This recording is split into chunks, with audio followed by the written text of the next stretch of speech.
हर दिन की तरह आज का दिन भी शुरू होता है जहां हमें अमेंडा को दिखाया जाता है जो अपने हस्बैंड और 2 बच्चों के साथ अमेरिका में रहती है। अमेंडा बहुत जल्दी किसी पर विश्वास नहीं करती और वो थोड़ा सा शॉर्ट टेम्पर भी होती है, लेकिन आज अमेंडा का मूड बहुत अच्छा होता है। वो अपने हस्बैंड को कहती है, मैंने एक आइलैंड पर छुट्टियां बिताने के लिए एक घर बुक कर रखा है, हमें वहां जाने की तैयारी करनी होगी। उसका हस्बैंड भी उसकी बात मान जाता है। जल्दी अमेंडा अपने हस्बैंड और दोनों बच्चों के साथ आइलैंड के उस घर पर पहुंच जाती है। वहां जाने के बाद अमेंडा अपने हस्बैंड से कहती है कि मैं ग्रोसरी का सामान लेने जाती हूँ, और जब वो ग्रोसरी का सामान लेकर बाहर आती है तो वो वहाँ पर एक आदमी को देखती है जो अपनी गाड़ी में बहुत सारा पैक्ड फूड और वाटर लोड कर रहा होता है, लेकिन जो उसने सामान खरीदा है उसकी क्वांटिटी बहुत ही ज्यादा है, जो कि बहुत अजीब बात होती है। अमेंडा वहाँ से निकलकर अपने घर वापस आ जाती है। इसके बाद वो अपने पूरे परिवार के साथ बीच पर एंजॉय करने जाती है, और जब वो बीच पर एंजॉय कर रही होती है तभी सामने से एक बहुत बड़ा ऑयल का शिप इन्हीं की तरफ आता है। शुरू में लगता है कि वो अपनी डायरेक्शन बदल लेगा, लेकिन जब वो इन्हीं की तरफ आने लगता है तो बीच में जितने भी लोग होते हैं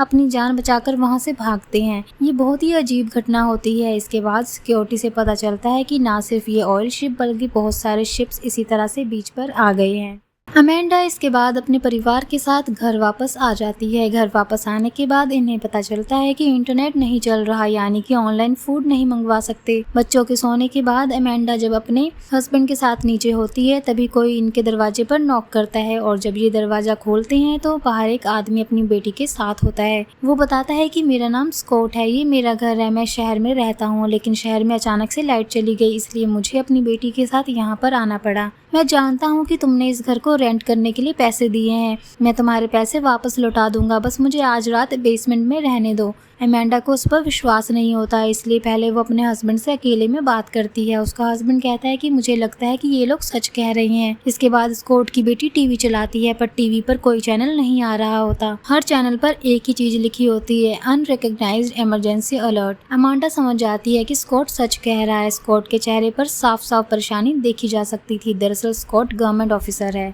और शायद उसे पता है कि दुनिया में क्या हो रहा है। अगली सुबह अमेंडा की बेटी उसे उठाती है और कहती है कि अब तक इंटरनेट नहीं आया है। इसके बाद अमेंडा अपना फोन चेक करती है जिसमें बहुत सारी ब्रेकिंग न्यूज होती है, जिसमें blackout, power failure, power outage के बारे में खबरें हैं। वो अपने हस्बैंड को उठाकर उन्हें दिखाना चाहती है, पर वो सारी खबरें उसके फोन से गायब हो जाती है। अमेंडा उसके बाद बाहर जाती है जहाँ पर स्कॉट को बताती है कि मेरे फोन में कुछ ब्रेकिंग न्यूज आई थी। ये सुनकर स्कॉट चौंक जाता है। अमांडा पूछती है कि क्या बाहर के हालात बहुत ज्यादा खराब है। स्कॉट कहता है नहीं, जल्दी सब कुछ ठीक हो जाएगा। कुछ साल पहले इसी तरह से कुछ हुआ था जब 2 लड़कों ने वायरस बनाया था। मुझे उम्मीद है कि जल्दी सब कुछ ठीक हो जाएगा। इसके बाद हमें अमांडा की बेटी को दिखाया जाता है जो बाहर होती है। तभी वहाँ पर एक हिरन आ जाता है। वो उसे बड़े ध्यान से देखती है और जल्दी वहाँ पर बहुत सारे हिरन आ जाते हैं। अब स्कॉट अपने नेबर के घर जाता है, लेकिन वहाँ पर सारा सामान बिखरा होता है और घर पर कोई नहीं होता। स्कॉट घर के अंदर जाता है। उसे पता है कि उसके नेबर के पास एक सैटेलाइट फोन है। वो सैटेलाइट फोन को लेकर बाहर आता है, लेकिन सिग्नल नहीं आ रहे होते क्योंकि अमेरिका की जो सैटेलाइट है उसने अपना रुख बदल लिया था। इसलिए वो बीच पर आता है, लेकिन बीच पर आकर वो देखता है कि वहाँ पर एक प्लेन क्रैश हुआ था। यहाँ का नज़ारा बहुत ही भयानक होता है। तभी वो ऊपर देखता है कि एक प्लेन उसी की तरफ आ रहा है। वो समझ जाता है कि ये प्लेन भी यहाँ पर क्रैश होने वाला है। वो अपनी जान बचाने के लिए घर के अंदर चला जाता है, लेकिन पानी में प्लेन क्रैश होने की वजह से पानी की लहर घर के अंदर आ जाती है, जिस वजह से स्कॉट गीला हो जाता है। और अब स्कॉट घर वापस आता है जहाँ पर वो अपनी बेटी को बताता है कि वो पूल में गिर गया था। दरअसल वो अपनी बेटी को डराना नहीं चाहता। वो अपनी बेटी को दूसरे कमरे में भेज देता है, जिसके बाद वो अमांडा को बताता है कि चाहे कुछ भी हो जाए सैटेलाइट फोन कभी भी काम करना बंद नहीं करते, लेकिन अमांडा उसकी बातों पर ध्यान नहीं देती, जिसके बाद वो उसे प्लेन क्रैश की घटना भी बता देता है। वहीं हमें अमांडा के बच्चों को दिखाया जाता है जो बाहर जंगल में होते हैं, जहाँ इन्हें एक कैबिन दिखता है। अमांडा की बेटी अपने भाई को बताती है कि बहुत सारे हिरन मेरे पास आ गए थे, पर वो उसकी बातों पर ज्यादा ध्यान नहीं देता, बल्कि वो उसे और भी डराता है। ये दोनों के दोनों कैबिन से बाहर आ जाते हैं। तभी बहुत जोर से आवाज आती है। इन्हें अपने कान बंद करने पड़ते हैं। इस आवाज को अमांडा भी घर पर सुन सकती है। उसे अपने बच्चों की चिंता होने लगती है, इसलिए वो बाहर जंगल में आती है और अपने बच्चों को घर के अंदर ले जाती है। वहीं अमांडा के हस्बैंड को दिखाया जाता है जो बाहर ये पता करने गया होता है कि बाहर दुनिया में क्या हो रहा है, पर दूर दूर तक उसे कोई नहीं दिखता। और जब वो गाड़ी से घर वापस लौट रहा होता है तो उसका जीपीएस काम करना बंद कर देता है, इसलिए वो घर का रास्ता भूल चुका है। तभी उसके सामने एक लेडी आती है जो बहुत ज़्यादा घबराई हुई है। वो कहती है कि पिछले 2 दिनों से मैं अपना घर ढूंढ रही हूँ, लेकिन जीपीएस काम ना करने की वजह से मुझे मेरा घर नहीं मिल रहा। हालांकि वो उसकी मदद करना चाहता है, लेकिन उसका बिहेवियर इतना अजीब होता है कि वो डर जाता है और उसकी मदद किए बिना ही वहाँ से निकल जाता है। तभी उसकी तरफ एक प्लेन आता है जो ऊपर से कुछ गिरा रहा होता है। दरअसल ये छोटे छोटे कार्ड्स होते हैं। अमांडा का हस्बैंड देखता है कि दूसरी भाषा में इस कार्ड पर कुछ लिखा है। वहीं घर पर हमें अमांडा को दिखाया जाता है जो अपने हस्बैंड के लिए बहुत ज्यादा परेशान है। अमांडा का बेटा कहता है कि जब से मैंने उस आवाज को सुना है तब से मेरे कान में कुछ हो रहा है। दरअसल वो अपने कानों को अच्छे से बंद नहीं कर पाया था। अमांडा स्कॉट से पूछती है कि मैं जानना चाहती हूँ कि दुनिया में क्या हो रहा है और वो आवाज कैसी थी। वो अमांडा को बताता है ना तो किसी प्लेन की आवाज थी वो, ना ही किसी बम की। मुझे लगता है कि साउंड वेव थी जो अपने आप में एक हथियार है। अमांडा बताती है कि 2 दिन पहले मैंने एक आदमी को देखा था जिसने बहुत सारा पैक्ड फूड और पानी खरीदा था। मुझे लगता है उसे पहले से पता था। स्कॉट कहता है कि वो मेरा दोस्त है, मैं उसे जानता हूँ। उसे हालातों का पहले से आभास हो गया था, इसलिए उसने बहुत सारा पैक्ड फूड और पानी खरीदा था। अमांडा का हस्बैंड घर वापस आ जाता है। उसके पास वही लाल रंग का कागज होता है जो प्लेन से नीचे गिर रहे थे। वो कागज को अपने बेटे को देता है। उसका बेटा देखता है कि उस लाल कागज पर एक तरफ ड्रैगन बना है और दूसरी तरफ दूसरी भाषा में कुछ लिखा है। वो उसमें एक शब्द को पहचान लेता है जो उसने एक गेम में देखा था। वो बताता है कि इस शब्द का मतलब है अमेरिका का खात्मा। ये सुनकर अमेंडा और उसके हस्बैंड डर जाते हैं और वो तय करते हैं कि वो वापस अपने शहर चले जाएंगे। वो अपना सामान गाड़ी में रखते हैं। स्कॉट इन्हें समझाने की कोशिश करता है कि तुम्हें शहर नहीं जाना चाहिए, वहाँ के हालात बहुत ज्यादा खराब हैं। लेकिन अमेंडा स्कॉट की बात नहीं सुनती और अपने परिवार के साथ वहाँ से निकल जाती है। थोड़ी दूर जाने के बाद ही वो देखते हैं कि वहाँ पर बहुत सारी गाड़ियाँ खड़ी हैं। दरअसल अचानक से सारी गाड़ियाँ बेकाबू हो गई हैं और एक दूसरे से टकरा गई और अब आगे जाने का कोई रास्ता नहीं है।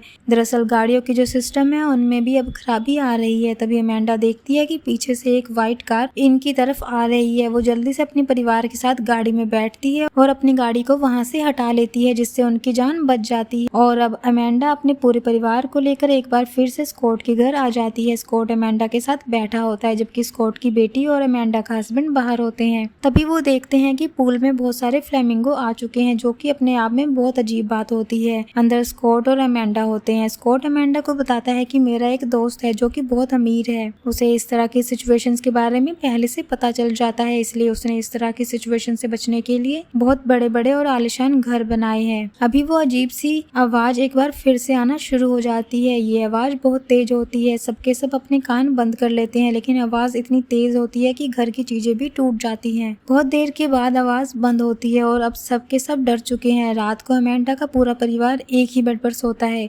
अगली सुबह जब उसका बेटा उठता है तो देखता है उसके दांत अपने आप ही टूट रहे हैं। ये देखकर अमेंडा और उसका हस्बैंड पूरी तरह से घबरा जाते हैं। स्कॉट कहता है कि जिस आदमी को तुमने सामान खरीदते हुए देखा था वो मेरा दोस्त है। मुझे यकीन है कि उसके पास दवाइयाँ भी होंगी। वो यही पास में रहता है। जिसके बाद स्कॉट, अमेंडा का हस्बैंड और उसका बेटा गाड़ी से उस आदमी के घर जाते हैं, लेकिन वो आदमी इन्हें घर से दूर रहने के लिए कहता है। उसके पास गन होती है। अमेंडा का हस्बैंड कहता है कि मेरे बेटे की तबीयत खराब है, वो गाड़ी में है, उसके दांत छड़ रहे हैं। स्कॉट का दोस्त कहता है कि ऐसा बहुत सारे लोगों के साथ हो रहा है। जो तेज आवाज सुनाई देती है उसका दिमाग पर गहरा असर पड़ता है और इसी की वजह से ऐसा हो रहा है। इसमें मैं तुम्हारी कोई मदद नहीं कर सकता। स्कॉट तो उसकी बातें सुनकर हैरान हो जाता है और कहता है कि हम दोस्त हैं, तुम्हें हमारी मदद करनी चाहिए। वो कहता है कि अब मैं किसी का दोस्त नहीं हूँ। वक्त और हालात सब कुछ बदल चुके हैं। हमारे ऊपर हमला हुआ है। जिस तरह से तुम अपने परिवार को बचाना चाहते हो उसी तरह से मैं भी अपने परिवार को बचाना चाहता हूँ। इन दोनों के बीच में बहस शुरू हो जाती है और बात इतनी बढ़ जाती है कि दोनों एक दूसरे के ऊपर गन तान देते हैं और अमेंडा का हस्बैंड बीच में आ जाता है और इन दोनों को आपस में लड़ने से मना करता है। इसके बाद वो स्कॉट के दोस्त से कहता है कि अगर मैं तुम्हारी जगह होता तो मैं तुम्हारी मदद जरूर करता। अभी मुझे तुम्हारी मदद की जरूरत है, इसके बदले में मैं तुम्हें पैसे देने के लिए तैयार हूँ। स्कॉट का दोस्त कहता है कि जब इस दुनिया में सरकार ही नहीं रहेगी तो पैसे और करेंसी किस काम के। इसके बाद वो अमेंडा के बेटे की मदद कर देता है। वो उसे दवाई दे देता है। साथ ही वो इन दोनों को ये भी बताता है कि मुझे लगता है कि हम पर जो हमला हुआ है वो शायद ईरानियन ने, कोरियंस ने या फिर चाइनीज ने किया है, या हो सकता है किसी और देश ने, क्योंकि अमेरिका ने पिछले कई सालों में बहुत सारे देशों से दुश्मनी मोल ली है। या ऐसा भी हो सकता है कि कई सारे देशों ने मिलकर हमारे देश के ऊपर हमला किया हो। इसके बाद अमेंडा का हस्बैंड और स्कॉट गाड़ी में बैठ जाते हैं। स्कॉट कहता है कि मुझे पहले से पता था कि ऐसा कुछ होने वाला है, क्योंकि जब भी किसी देश का खात्मा करना हो तो 3 बड़ी चालें चली जाती हैं। सबसे पहले उनका कम्युनिकेशन सिस्टम पूरी तरह से ठप कर दिया जाता है। उसके बाद उनके ऊपर ऐसे हमले किए जाते हैं जिसका किसी को कुछ पता नहीं चलता। जिस तरह से हम आवाज़ सुनते हैं ये एक खुफिया हमला है। इससे लोग डर जाते हैं, वो एक दूसरे पर शक करने लगते हैं और पूरे देश में अफरा तफरी का माहौल हो जाता है। और जब दुश्मन की 2 चालें कामयाब हो जाती हैं तो तीसरी चाल अपने आप ही कामयाब हो जाती है, और वो है दुनिया की जंग। जब किसी देश में कोई गवर्नमेंट ही नहीं होगी तो किसी को कंट्रोल नहीं कर पाएगा कोई, और लोग एक दूसरे से लड़ना शुरू कर देंगे। वहीं हमें अमेंडा को दिखाया जाता है जो अपनी बेटी को ढूंढ रही होती है। उसकी बेटी घर पर नहीं होती, इसलिए अमेंडा और स्कॉट की बेटी उसे ढूंढने के लिए जंगल में जाते हैं, जहां पर वो वुड वाले कैबिन के पास पहुंच जाते हैं। तभी इन्हें अजीब सी आवाज़ आती है। ये देखते हैं कि उनके चारों तरफ बहुत सारे हिरण आ चुके हैं। अमेंडा जोर से चिल्लाती है, जिसके बाद हिरण भाग जाते हैं। तभी अमेंडा शहर की तरफ देखती है जहाँ से धुआं उठ रहा होता है, जंग के माहौल होते हैं, चारों तरफ से चिल्लाने की आवाज़ें आ रही होती हैं। अमेंडा समझ जाती है कि इस वक्त वो जिस जगह पर है वो जगह सेफ है। अब शहर में कोई लॉ एंड ऑर्डर नहीं रहा।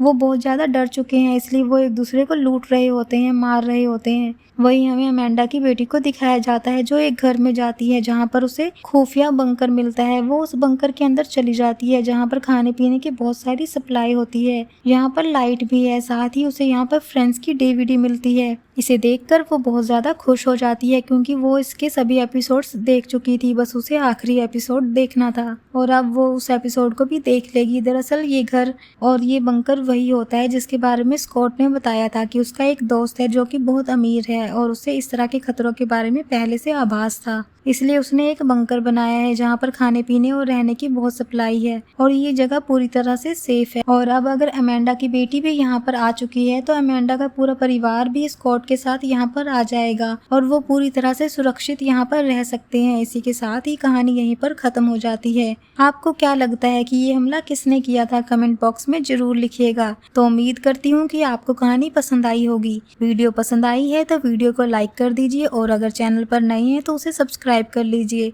तो मैं आपको मिलती हूँ नेक्स्ट वीडियो के साथ। तब तक के लिए टेक केयर, अपना ध्यान रखें।